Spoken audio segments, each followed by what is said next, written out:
Dokter, kurang lebih 7 hari ya reses untuk bulan ini, Iya, anggota DPRD Surabaya. Kira-kira oleh-oleh apa dari masyarakat? Aspirasi apa yang diperoleh dari masyarakat? iya, selama reses ini saya benar-benar bersyukur ada kesempatan yang seperti ini. Karena apa? Dengan adanya reses ini saya bisa mendengarkan bukan hanya jeritan dari masyarakat, tapi tangisan dari masyarakat. Karena saya memilih tempat-tempat reses yang begitu sangat membutuhkan. Jadi yang mana mereka mempunyai keluhan, tapi sulit sekali untuk bisa didengar. Sedangkan orang-orang atau aparat atau apapun yang di dekat mereka, ya mungkin didengarkan tapi tidak ada hasilnya. Dan kali ini saya akan berjuang untuk mereka. Apa aja yang paling penting di sini?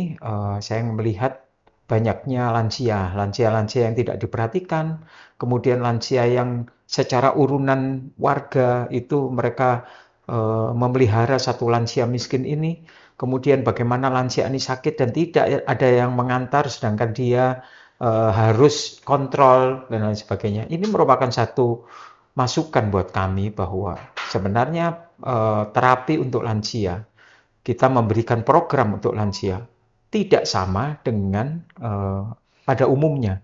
Karena lansia itu perlu home care atau perlu kita datangin untuk lansia-lansia yang tidak bisa mobilisasi. Dan bagaimana itu? Itu urusannya pemerintah. Itu jangan diuruskan ke keluarganya, apalagi lansia itu tidak punya keluarga. Tapi kan belakangan ini, beberapa tahun ini kan pemerintah kota sudah berupaya untuk itu. Salah satu nih dinas-dinasnya turun semua ke masyarakat. Apakah itu belum cukup, Mas? Dinas turun ke masyarakat, apakah dia menyentuh untuk hal-hal yang semacam ini? Hal yang paling baik adalah adanya posyandu keluarga. Itu keren. Kemudian posyandu lansia. Itu keren. Karena itu masuk ke kedalaman dari kampung itu. Saya melihat bahwa posyandu lansia ini bisa sampai di sana. Tetapi mereka belum mempunyai solusi bagaimana lansia ini harus kontrol ke rumah sakit atau di mana dia harus secara rutin untuk mendapatkan obat. Kalau tidak, maka penderitaan itu terus-menerus akan dialami oleh lansia miskin ini.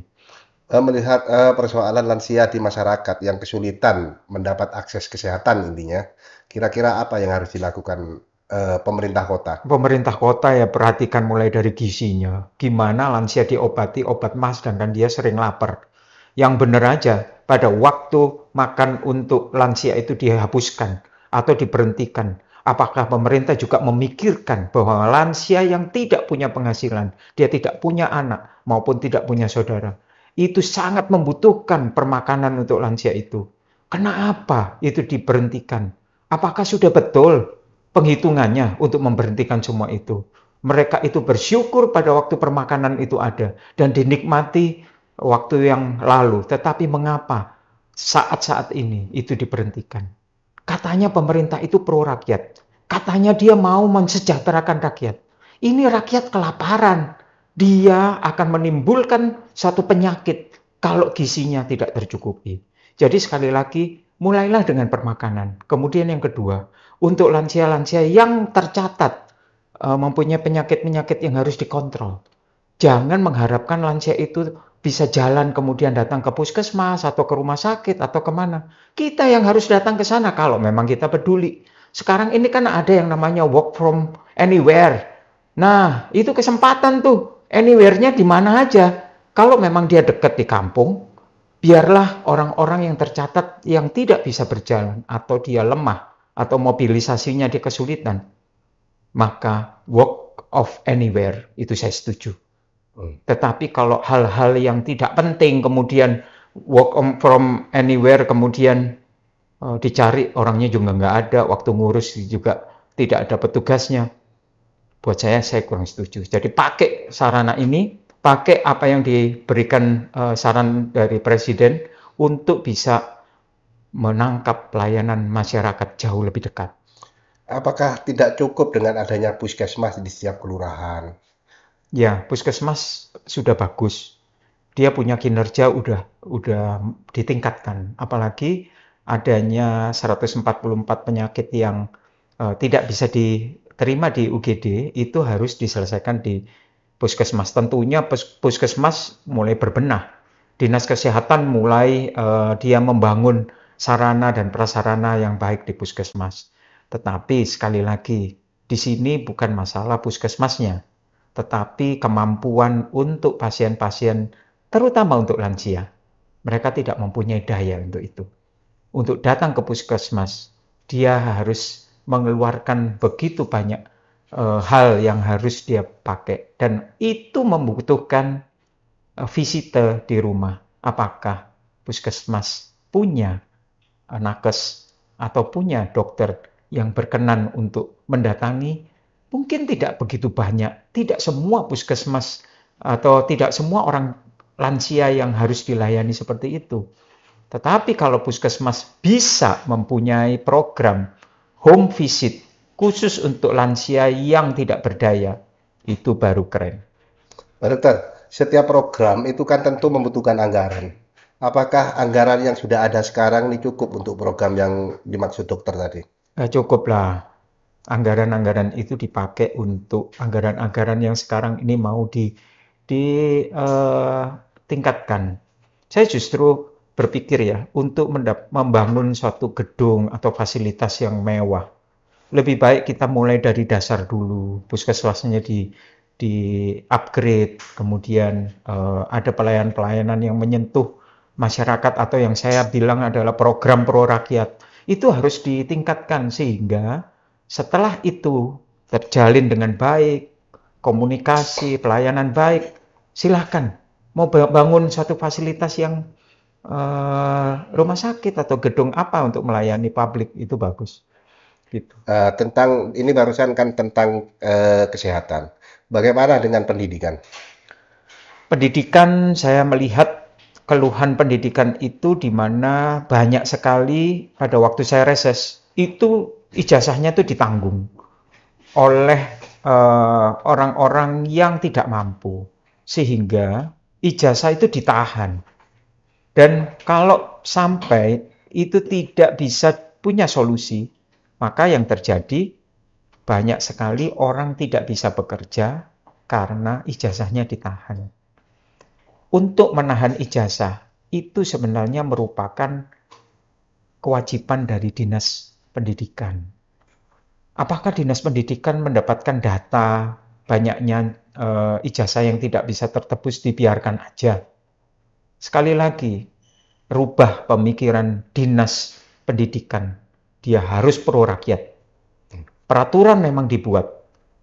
Dana memang harus ada kemandirian dari keluarga.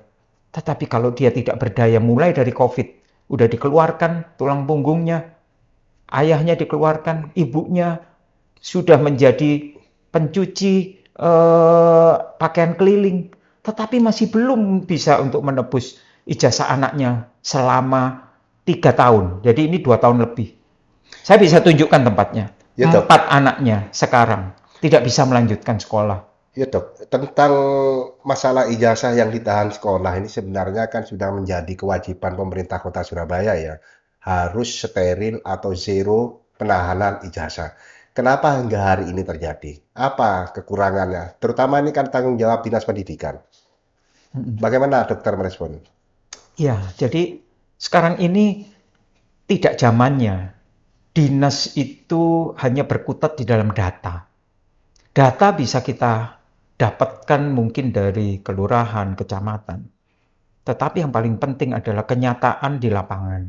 Kenyataan di lapangan banyak sekali ijazah yang tidak bisa dipakai. Tahu nggak, ijazah tidak bisa dipakai artinya orang itu tidak bisa bekerja. Orang itu tidak bisa melanjutkan pendidikannya. Apakah kita mau dipenuhi oleh keluarga-keluarga miskin karena anak-anaknya tidak memegang ijazah? Itu yang harus dipikirkan. Perjuangan itu yang harus ada di Dinas Pendidikan. Bukan kita membangun suatu sekolah yang canggih atau dia mempunyai fasilitas yang baik, sedangkan mayoritas dari murid-muridnya adalah orang-orang yang tidak mampu. Itu yang harus diperhatikan. Ini pesan saya berikutnya. Dari dua persoalan yang krusial ini, yang tidak kunjung selesai, apa pesan dokter ke pemerintah Kota Surabaya? Saya pesan Bukan hanya untuk pendidikan, lansia, tapi juga untuk pelayanan publik, terutama untuk pelayanan kesehatan. Sekali lagi, pelayanan kesehatan ini merupakan kebutuhan pokok bagi masyarakat, di mana sekarang ini sudah ada check up gratis, tetapi check up gratisnya ini bagaimana cara untuk mendaftarkannya, itu harus disosialisasikan. Mereka sudah datang. Tadi pagi, seorang ibu-ibu usianya udah mbah-mbah ini usia 80 tahun, dia telepon ke saya mau check up gratis hari ini ulang tahun saya, tapi ternyata sampai di tempat ini saya ditolak. Mbah-mbah ini saya bilang bahwa ini harus daftar di Satu Sehat, linknya. Dokter mohon maaf, saya ini usianya 80, saya ini gaptek dokter. Nah, harusnya rumah sakit yang dia datangin itu bukan mengusir orang ini, tetapi memberikan solusi. Begini caranya untuk masuk ke dalam Satu Sehat. Tapi yang terjadi, orang ini disuruh keluar. Dan itu bukan solusi. Apa informasi yang diterima dokter terkait penolakan ini? Penolakan karena dia tidak terdaftar. Hanya itu, kemudian dia suruh pergi. Dia mbak bayar becaknya aja udah harganya berapa. Ini kita berurusan dengan orang yang tidak mampu. Dan saya pejuang untuk mereka-mereka yang tidak mempunyai kemampuan untuk bisa teradvokasi untuk mendapatkan pelayanan itu. Sekali lagi, orang-orang yang seperti itu jumlahnya lebih banyak. Jadi istilahnya, ayo kita sama-sama melayani kota Surabaya ini dengan jiwa pelayanan. Jangan kita langsung mengusir atau membuat dia keluar dari rumah sakit, tetapi bagaimana kita bisa melayani orang yang jauh-jauh pagi-pagi sudah datang, sampai di sana hanya disuruh pulang. Itu adalah solusi yang tidak baik yang diberikan oleh satu rumah sakit yang baru, yang bagus. Tetapi solusinya adalah menyuruh dia pulang kembali ke rumah.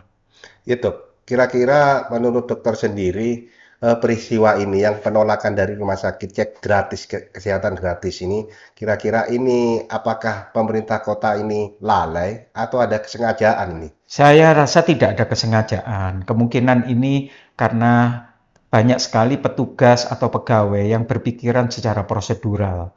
Jadi saya rasa ini perlu untuk pengarahan untuk berikutnya, sehingga kalaupun dia terkendala di dalam pendaftarannya, berikanlah solusi. Karena kamu itu digaji masyarakat. Uangmu sebagai pegawai negeri, itu uangnya masyarakat. Saya juga. Kalau sampai terjadi seperti itu yang kedua kali, saya tidak pernah akan diam. Saya akan terus bersuara di media apapun. Karena itu sangat melanggar hak asasi orang itu. Sekarang dia masih ada, WA-nya saya siapkan, dan sekali lagi sampai siang ini orang itu tidak mendapatkan check up gratis di hari ulang tahunnya.